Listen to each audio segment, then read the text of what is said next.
All right. On this episode of Crosstalk, we're going to be talking about The Shape of Water. I have some opinions about this movie, and Chris does too, but but we'll save those opinions for the actual interview. It's going to be probably a slaughter, to be honest. Oh, yeah.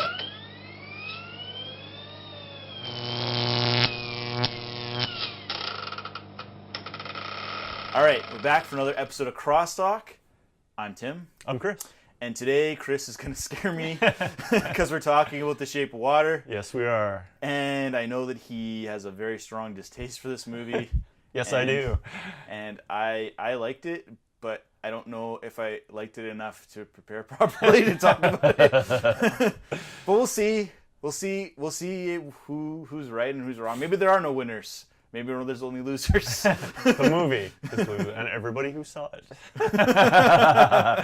That's how this is gonna go. Okay, so let's talk about it. I'm gonna give you the honor of going first. All right.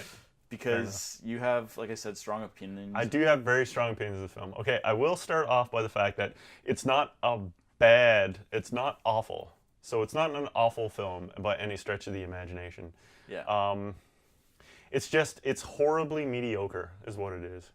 It is a derivative, boring, pointless movie.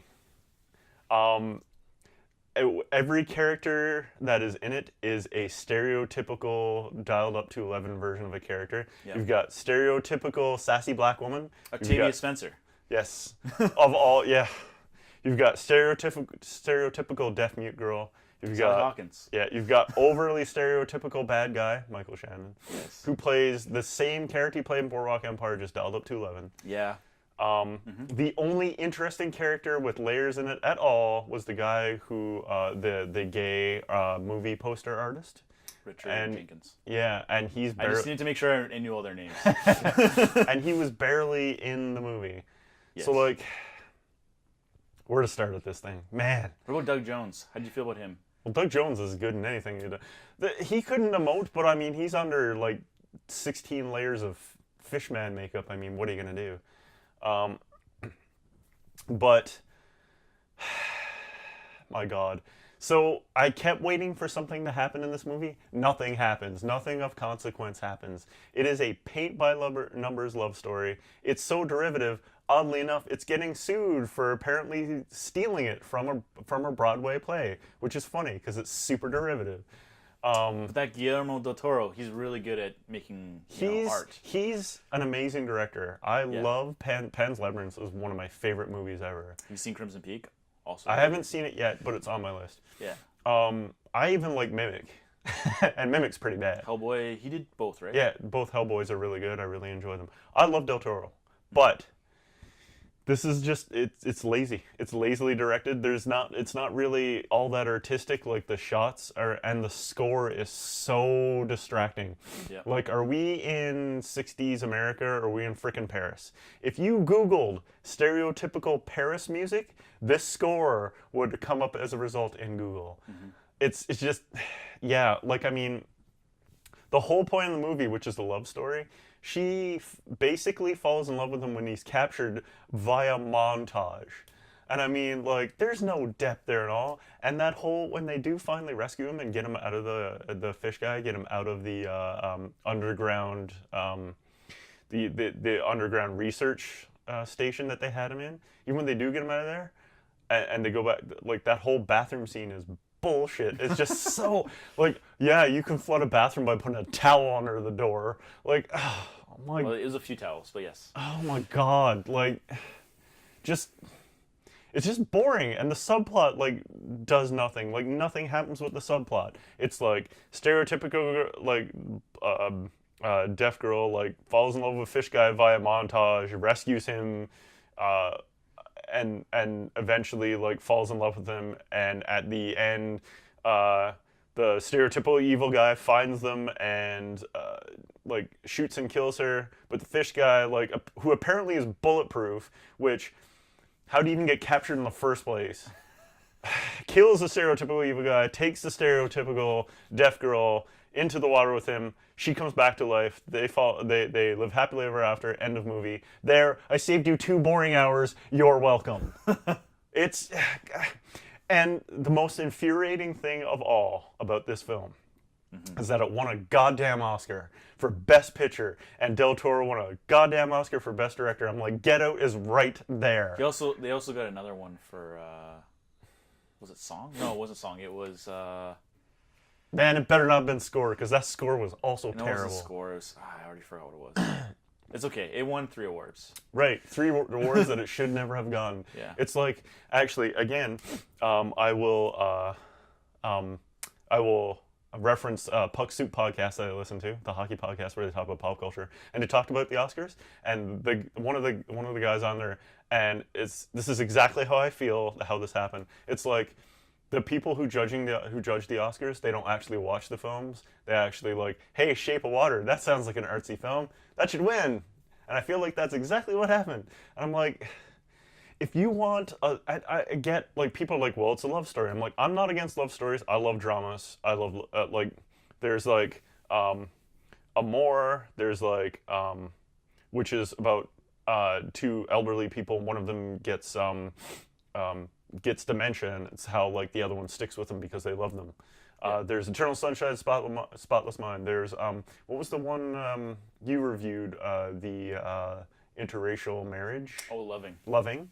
There's that. Those are 3 that just come to mind. Like Phantom Thread, which also was nominated for Best Picture this year. You said it was which also has a way better love story in every conceivable way, because there's actual depth to the characters, and I don't want to tear my ears off from the score. He shows the names of people into their coats. Yeah, that's great. And also too, like, the whole thing about, like, Phantom Thread is, like, sometimes you just need your equal, which is exactly, like, what he ended up getting. And it's twisted, but it, like, works really well. And, like, oh god, like, The Shape of Water is just so boring. It's just so mediocre.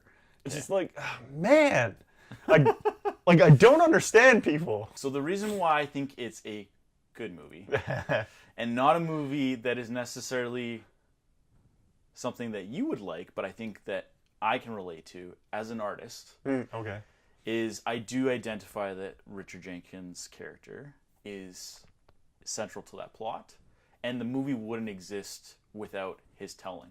Can I ask you how you think he's central to the plot? Because I didn't get that at because as an artist, we often create fantasies about movies, sure, and art or music or whatever, and then we concoct a version of it in our mind of what it is.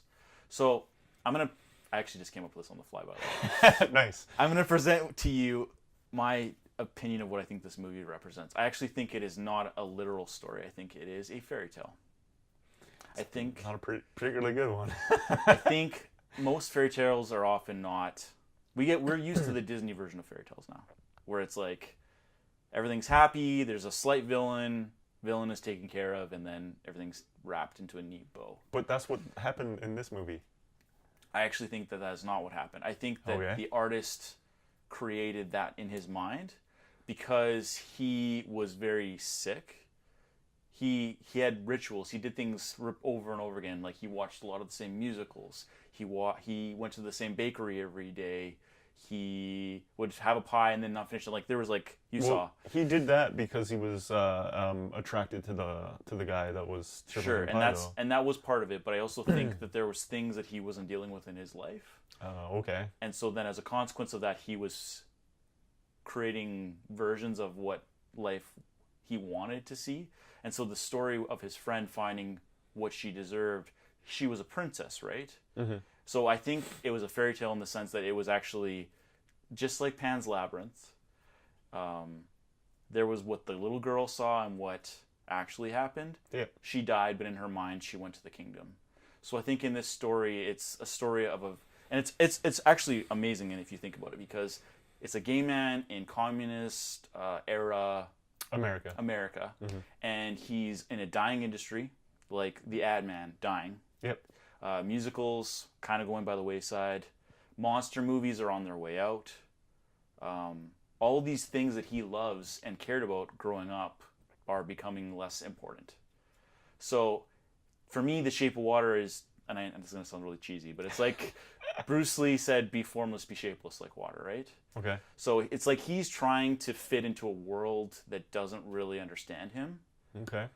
And so he's created this fairy tale to fit into this world. So, and the premise and what you're saying sounds like a really interesting film. It's too bad we didn't get it. Sure. Like, it 100%. could have been done. You could have. That would actually make for a really, really interesting film. Yeah. If it was shot completely differently.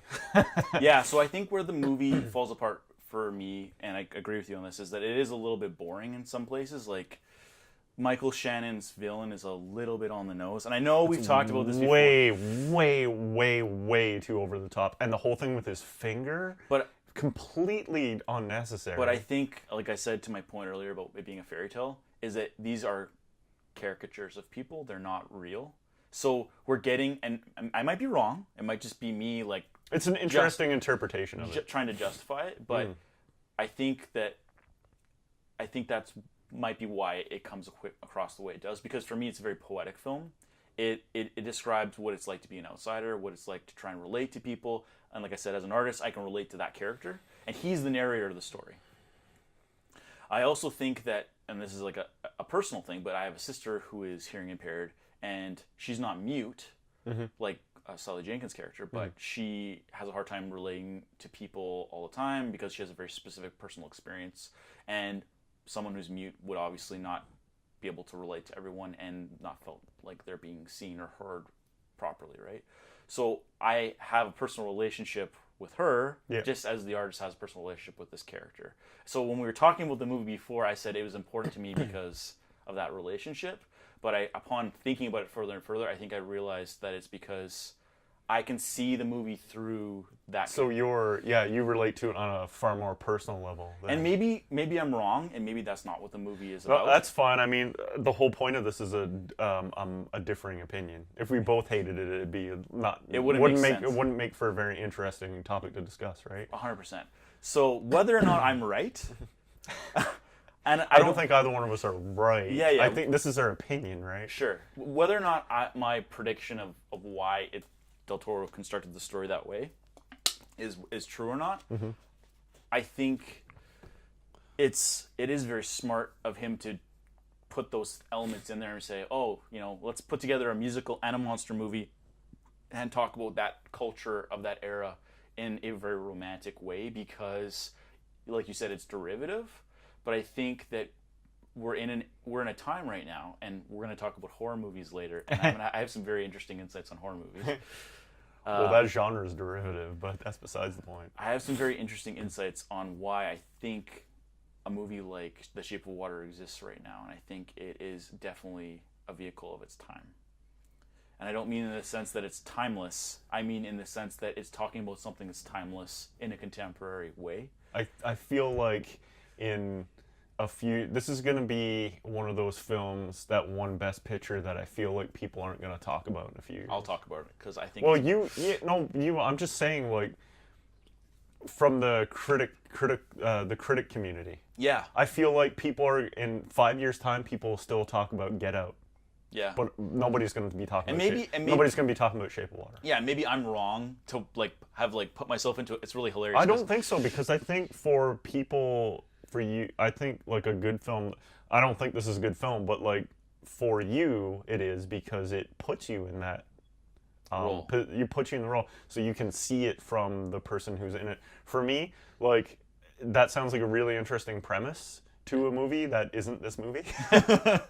Yeah, and that's why I think it ultimately fails. And like, yeah.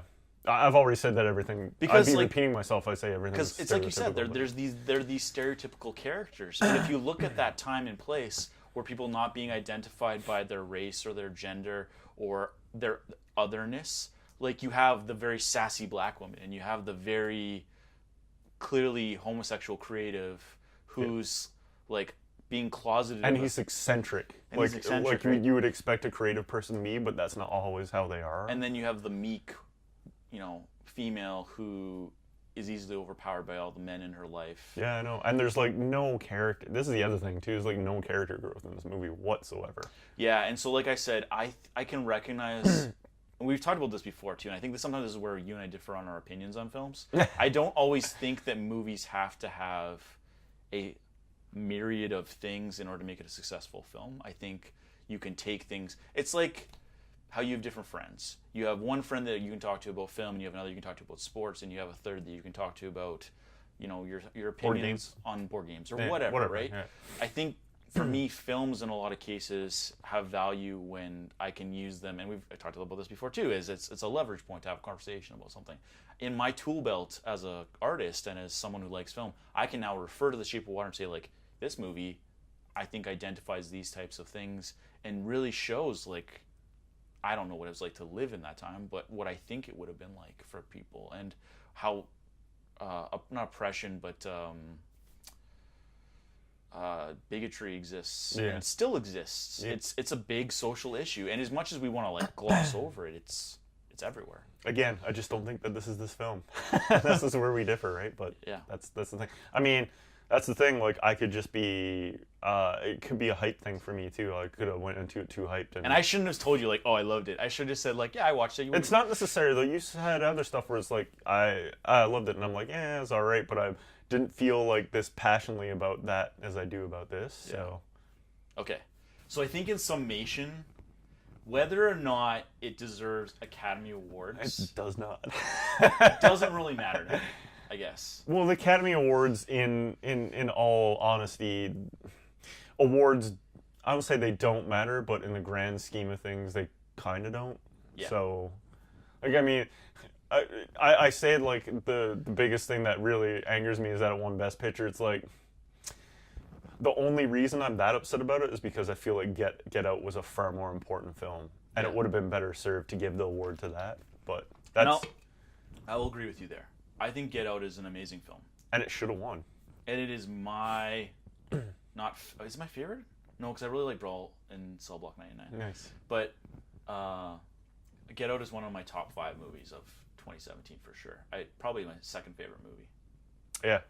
So I think there's something to be said for that too, like of what it won out over too, which is part of the reason why I'm so upset at it. So there is something to be. I mean, like, I'm not, my opinion doesn't come from like purely. It's mostly a feeling opinion, right? It's like, well, it's the same with me, right? Yeah. Like, it's not like I have.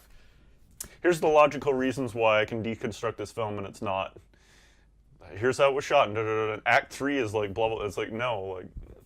Yeah, it's all an emotional reaction for sure. Yeah, and I think... And, like, I could be completely way off about this, but, that's everybody's got opinions, right? I think this is one of those movies that, like you said, it might not resonate for a lot of people later on. It's more of the case that fantasy films don't win very often lately, so I think it's kind of like, people are like, ooh, a fantasy film won. Because, like, I went to buy my copy of this movie, and it's fucking cleared out everywhere. Yeah. I had to buy it on Amazon. That saddens me a little. But it's like you said, maybe people are just like, ooh, a sci-fi movie won. I love sci-fi. Or like a guy in a monster suit, right? Like, people like a monster movie, basically. Monster movie love story, but like, when does that ever win, right? But Pan's Labyrinth, like, way better film. And hopefully, here's what I will leave as a final thought for you. Hopefully people will watch this movie and then look at his back catalog. Yeah, because it's way better in my opinion.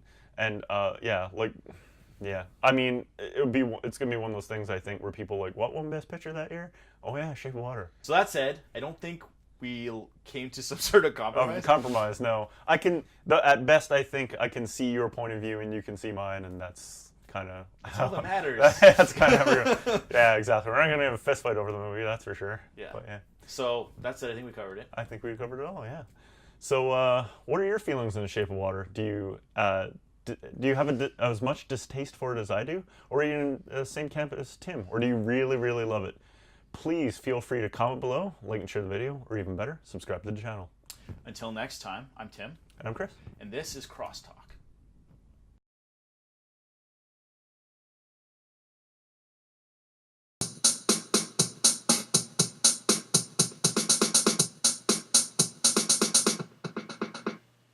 This is so scary for me. Because I'm not ready. I don't feel ready for this. It's like someone's like, hey, so you're going to face off against the title weight, but you're a welterweight. Don't prep for it, though. It's fine. Don't worry.